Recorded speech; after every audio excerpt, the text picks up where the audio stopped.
Welcome to SITV. Today I'm speaking with Bruce Dayton, who is the Executive Director of the Contact Summer Peace Building Program at SIT Graduate Institute and is also a professor in the Peace and Justice Leadership Program. He's the author of a widely used textbook in conflict transformation as well, called Constructive Conflicts: From Escalation to Resolution. So welcome to the program, Bruce. Thanks, James. And I mentioned the summer peace building program called Contact.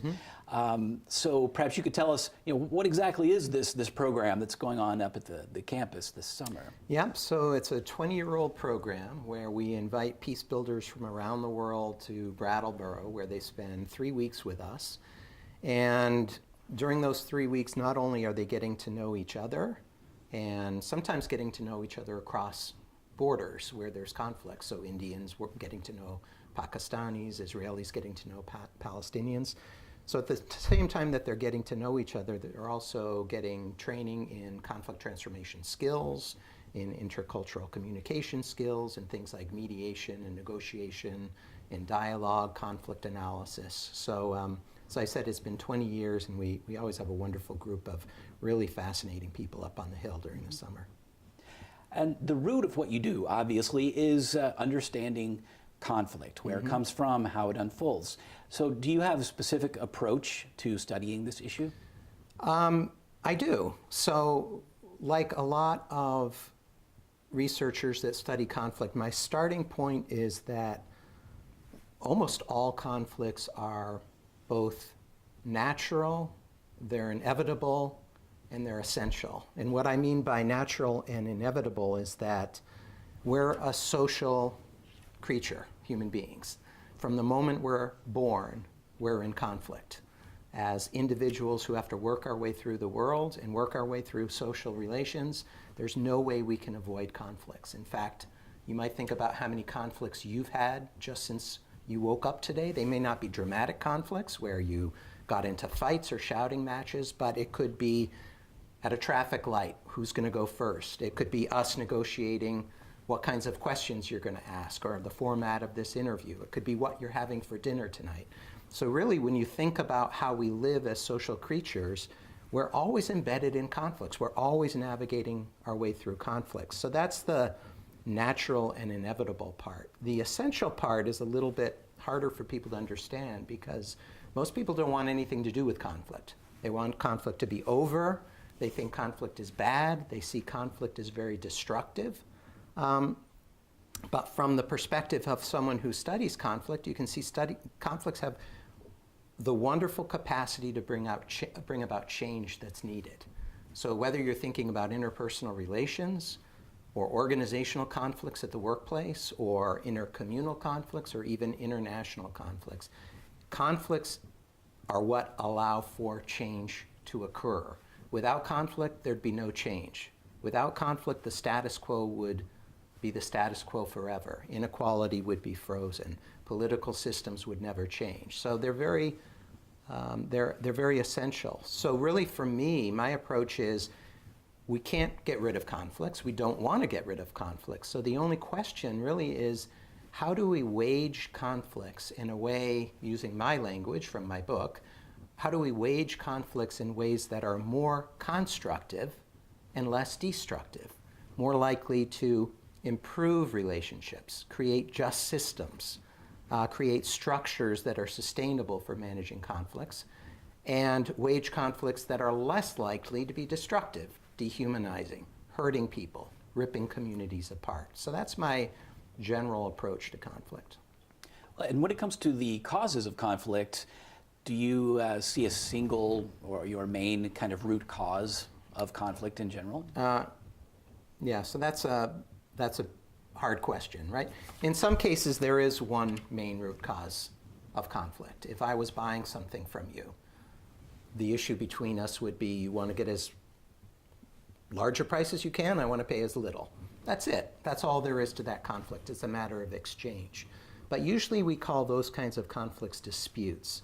And we differentiate them from what are true conflicts. And true conflicts don't involve just a battle between maximizing your interests and maximizing my interests, but they often involve a number of other dynamics, much like if you think of doctors that are looking at heart disease in a patient and they think, what's causing heart disease? They may think about the diet, they may ask you about your exercise, they may ask what medications you take, they may ask where you live, what kind of community. A whole bunch of factors go into physical health. It's the exact same thing with conflicts. And to me, my approach to conflict that I use quite often in my writing and research and consulting is I tend to focus on 4 things that I see across all conflicts tend to be the common drivers. And I'm using that word driver like you would think of the conflict as the nail and the driver as the hammer. So we're used to talking about conflicts and explaining the nail, but we don't look that much at what is driving it, what is the hammer. And to me in my work, what I really see is most conflicts, and certainly the most complex, violent and dangerous kinds of conflicts, always involve 4 different kinds of things that are happening. On the surface, they're about the differences between what I want and what you want. I can only fall asleep at night if the television is on. My wife can only fall asleep at night if the television is off. There's a conflict. I want one thing, she wants another. And a lot of times we stop there and we say, well, that's what conflict is about. You want something, I want something, they're incompatible. But if you dig deeper, and I think it's really important to dig deeper to really understand conflict, it's not just a matter of a conflict over our interests, our wants, but it's also, every conflict I've also studied also revolves around a contest over beliefs and stories. Some people say conflicts are their narratives. Not only do we experience a conflict between you want something and I want something, but then I tell a story of why I want it, of why I want it, what I want. And I tell a story about me, and I start telling a story about you. So another dimension of looking at what causes conflicts is look at our belief systems or our worldviews or the stories that surround the conflicts that we're part of, because those stories create the meaning that's so critical to understanding why we're in conflict to begin with. Then the 2 other factors I tend to look at is I'm very interested in emotions. You know, so many times people engage in conflict that does great damage to themselves and the other, and you think, why do they make those choices? It seems so irrational and harmful, even to themselves. And of course, the answer is the intense emotions that come up with conflict. Rage, hatred, humiliation, shame. Conflicts always involve these visceral emotional reactions. And part of conflict, part of what drives conflict is people trying to manage the fact that they have all these intense feelings. And then finally, I'm very interested in the structural conditions underlying conflict. And that's kind of a complex term, but the way I understand structure and think about structure and conflict is that every system that we're part of, whether it's a family or a workplace or a state or a nation, has a set of rules and norms and ideas that govern those communities and that are enforced by those systems. And those rules and norms always privilege some people and disadvantage others. So we can't really understand conflict without seeing who's winning in the system and who's losing, and to what extent does the system itself lead to conditions where people actively engage in conflict because they're either really disadvantaged and they're trying to get a better deal, or because they're really privileged and trying to keep what they have. Right.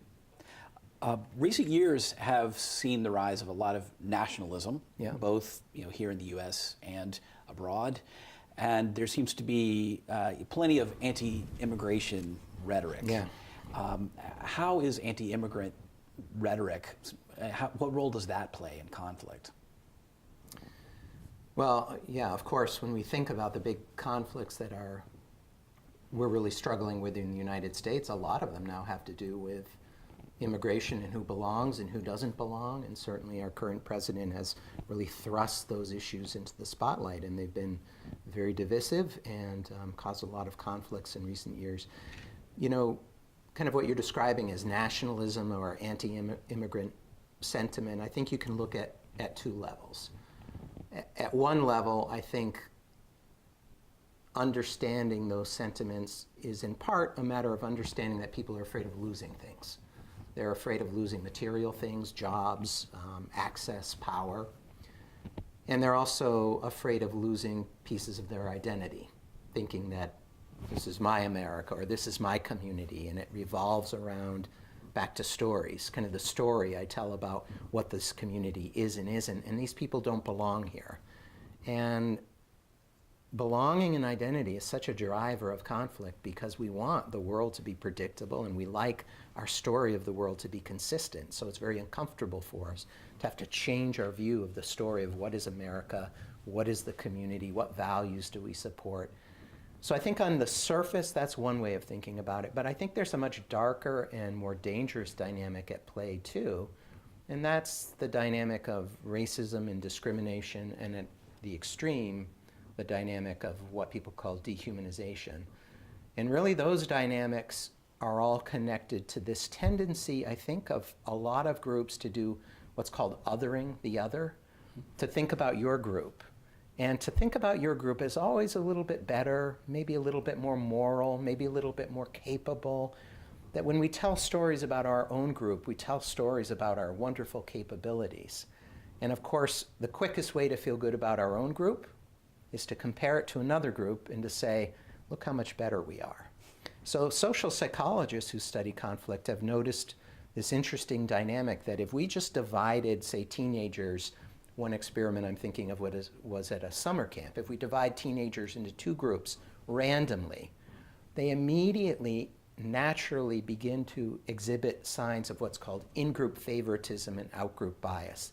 And all that means is the stories they tell about the group they're part of are always just a little bit better than the stories they tell about the other group. So social psychologists have noticed this is natural and inevitable, but the problem is, in the extreme, that storytelling, that othering, that bias, turns into very concrete things like discrimination. They're a little bit worse than us, so we don't have to treat them quite as well. We can discriminate them. They're a little bit worse than us, so we can start telling stories about that group, about how actually immoral they are, or how unkind they are, or to an extreme, how evil they are. They're a little bit less than us, so we can dehumanize them. We can actually call them less than human. And of course, in the worst kinds of conflicts in the world, genocides, for example, that dehumanization always precedes the massacre because it's necessary for us to dehumanize the other if we're going to take their lives, put them in concentration camps, build walls between us, kill them, and otherwise treat them in ways that we would never treat members of our own group. So when you think about nationalism and anti-immigrant sentiment, it's of great concern to me because it starts with this kind of benign sense of, well, we want to hold on to what we can, but you see it slipping towards a much more dangerous dynamic of the capacity for one group to dehumanize another and therefore place them in a category where they're not even part of our moral community anymore. And I think that should be of grave concern to anybody who really celebrates the diversity that built America and the power of difference in creating really strong communities. So once these processes take hold and things escalate all the way to a violent conflict, how do you start to unravel that as a peacemaker? Well, you do it, I mentioned a medical doctor before. You do it, you approach it almost like a clinician who's looking at a disease and trying to figure out what's going on. So in a lot of my training in peace building and conflict transformation, what the training is about is helping peace builders and students understand that there are multiple causes to most conflicts and that you should always approach conflicts by almost mapping it first. Looking at the patient, seeing what's wrong, and using theories about what might be happening to really explain what am I seeing, mapping. Who are the stakeholders? What are they concerned with? And that's why I often use tools like encouraging people who come to the Contact Peace Building program to think about, well, what are the emotional elements here? To what degree is structural inequality at play here? To what degree are there different beliefs? What are the surface interests? So you really have to map a conflict first before you intervene, because a doctor wouldn't just look at a patient quickly and say, here, take 2 of these. You really understand the condition, and then based on your analysis, you prescribe the proper course of treatment. So for relatively simple conflicts, the treatment is often easy. But of course, we know of the hardest conflicts in the world, ethnic conflicts, conflicts involving issues of identity, racial conflicts. The challenge with those is there's so many things that need to be done at the same time before the conflict can be transformed that a lot of times we throw up our hands and say, well, we can't do everything, so we'll do nothing. But I think good practice is always figuring out what's the best starting point. And that can only be accomplished by doing careful analysis and then building an intervention designed to address, one, the first cause, then go on to the next and the next and sequence your response. I think we often think of peace building as something that's more, an international endeavor, but is it something that can apply here at home as well? Oh, absolutely. You can do peace building in Brattleboro just as well as you can do it in Sri Lanka or another conflict-prone region somewhere in the world. In fact, the workshop we run, and I think a lot of people who run peace-building programs or peace-building workshops are increasingly looking at the domestic audience on peace building and are very much aware of the kinds of divides that are really challenging in America now. I'm thinking specifically about racial conflict in the United States and the Black Lives Matters movement. I'm thinking about, more recently, the Me Too movement. I'm thinking about cultural wedge issues like abortion and gun control. All of those things are very divisive, and I don't think we have a very good handle in this country on how to communicate across ideological boundaries with people who we disagree with sometimes incredibly strongly in a way that is constructive instead of destructive, in a way that increases our awareness and knowledge and makes us more capable of being active citizens and having an active hand in influencing the direction of policy in this country. So peace building is something that nursery school teachers can do, that kindergarten and high school teachers can do, that university professors can do, that police officers increasingly are doing in communities with peace building or peace enforcement or neighborhood kinds of activities. That's peace building. So there's many levels at which peace building can take place. It doesn't just take place in society where there is active violent conflict. It takes place and should take place in any society that just suffers from a lack of capacity to really understand and deal with systematic structural injustices and inequalities, and that really struggles with the capacity of individuals to communicate with each other across boundaries, whether those are racial boundaries or ideological boundaries or religious boundaries. Peace building can happen anywhere. You mentioned bringing together people from all sorts of backgrounds and nationalities in the Contact program. Have you, as an educator in that setting or as a practitioner of peacemaking, are there moments in which you've witnessed people coming together and understanding what the other person is really about or really wanting? Yeah, I mean, that's why I do what I do, because you have those moments. And those moments, when they happen, are genuine and they're incredibly powerful. So I'll give you one example. Last year in our Contact program, we did an exercise. I can't even really remember the instructions, but we had different people getting together around religious identity and talking together about what they found beautiful about their religious traditions.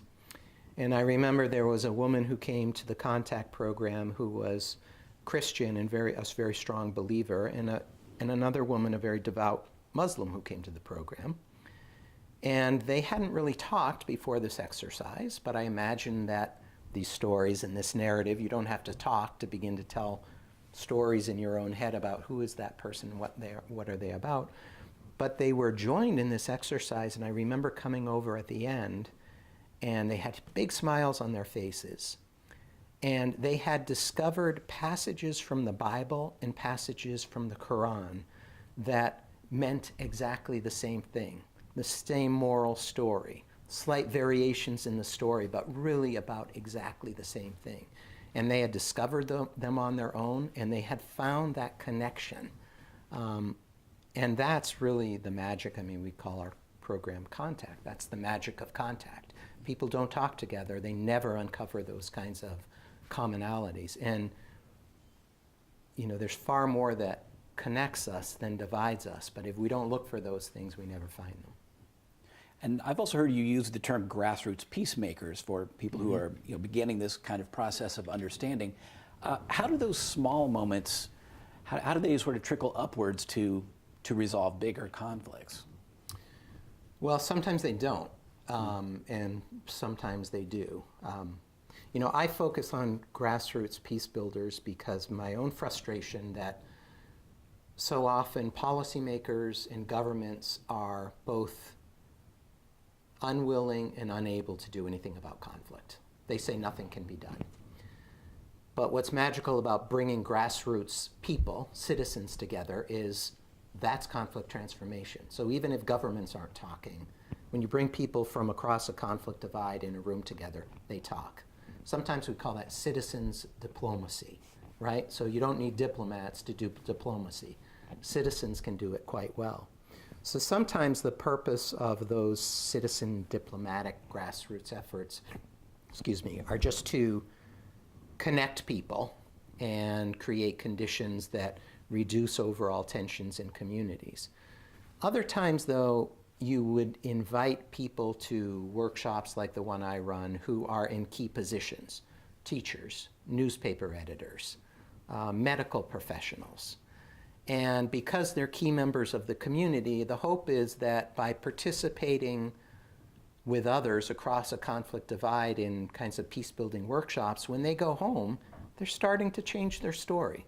They're starting to see possibilities where they didn't see any before, and they have what the literature calls a multiplier effect.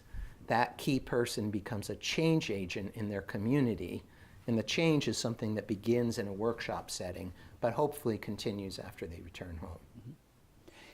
I'm curious as well to ask you about a very particular kind of conflict. We live in an age when people are concerned about terrorism. How does terrorism affect conflict? Well, terrorism is a tool, right? So terrorism typically, it's a tough word because it's very nuanced. Terrorism typically means non-state actors, opposition movements that are fighting state actors, who use violence against often civilian populations in order to try to bring about change, in order to try to convince the government to change its policies or cave in or acquiesce to their demands. So terrorism is just another tool of conflict management. And let me explain that. War is a tool of conflict management. Diplomacy is a tool of conflict management. Violence is a tool of conflict management. Dialogue, mediation, negotiation, nonviolent social movements, writing an editorial. There's many, many tools we have for managing conflicts. And really the question that I'm most interested in is, why do we so often pick the most harmful, destructive tool that we can to wage our conflicts instead of being more thoughtful and thinking about what tools might I pick at this moment in time that might lead to better outcomes and be less destructive. So terrorism is one tool of many tools that are available for people who are in conflicts.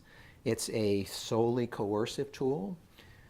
My own opinion, and I think the research shows that it often does not achieve its end. In fact, there's interesting research that shows that nonviolent social movements, groups of people that organize nonviolent movements, are much more effective, more often, at bringing about fundamental political change than are groups that rely on violence. So terrorism, of course, is part of our international and domestic landscape these days, and a lot of talk goes into terrorism, but I tend to demystify terrorism. It's just one of many tools that people adopt. Typically it's adopted by those who don't have power in what are called asymmetrical conflicts. So they don't have the other tools available to them. And then the question becomes, and a lot of work is being done on this now, on confronting violent extremism, how do you get so-called terrorists to use other tools that are less destructive? Are there ways to include them in a political process? Are there ways to undermine ideologies that are completely exclusionary? Are there ways to provide them with guarantees or political power such that the prospects of achieving their goals through less violent means are actually possible? And if you offer people the possibility of achieving political ends in ways that are not violent, and the possibility of living in systems that are viewed as fair, most often they'll choose those options over violent tactics. Well, given the number and the severity of conflicts in the world right now, I think it's easy for people to feel really discouraged about the future. Yeah. Are there trends and developments that you see as someone who studies conflict that are cause for optimism?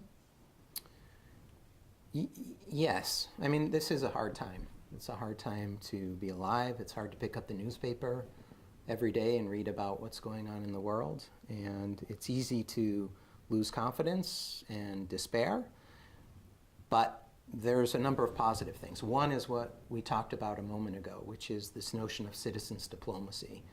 30 years ago, citizens weren't getting together, weren't assuming the power of being diplomats and saying we can bypass our governments and we can mobilize in an action across conflict boundaries to connect with others, to change the conflict narrative, and to take action even if our governments won't. And so I think one very exciting movement is that citizens are beginning to mobilize to a degree they never have before. We don't have to leave conflict management and peace building to elite diplomats. We can do it ourselves. That's one positive thing. Another very positive thing is, as somebody who's studied and researched conflicts for a long time, it's exciting to me that this field of study, conflict transformation, peace building, conflict analysis, is at its infancy. 30, 40 years ago, there were no graduate programs in peace and justice leadership like we have at SIT. It didn't exist. So in 30 to 40 years, this whole new field of study has emerged with thousands of students around the world now getting master's degrees in conflict and peace. Thousands of case studies are now being investigated and written about. There's many, many books on peace building and conflict work and justice work that have now been published. So we're just at the infancy. And if there's any tragedy now, to me, it's that we've never known so much about the causes of violence and the causes of injustice and done so little about it. So what I hold on to is we're almost at that tipping point, in a good way, of understanding that we do have these multiple tools in our tool belt to manage conflicts, to wage conflicts in far less destructive ways. We know they work, we've studied them, the research is there, the evidence is there. We just have to educate our communities about the availability of those things. And we need to elect leaders who believe in those tools and don't succumb to the same tired old belief that coercion is the only tool that matters when it comes to managing conflict. Well, it seems like a great place to wrap things up on such a positive note. So thank you very much for your time today, Bruce. You're welcome. Thanks. It was nice being here.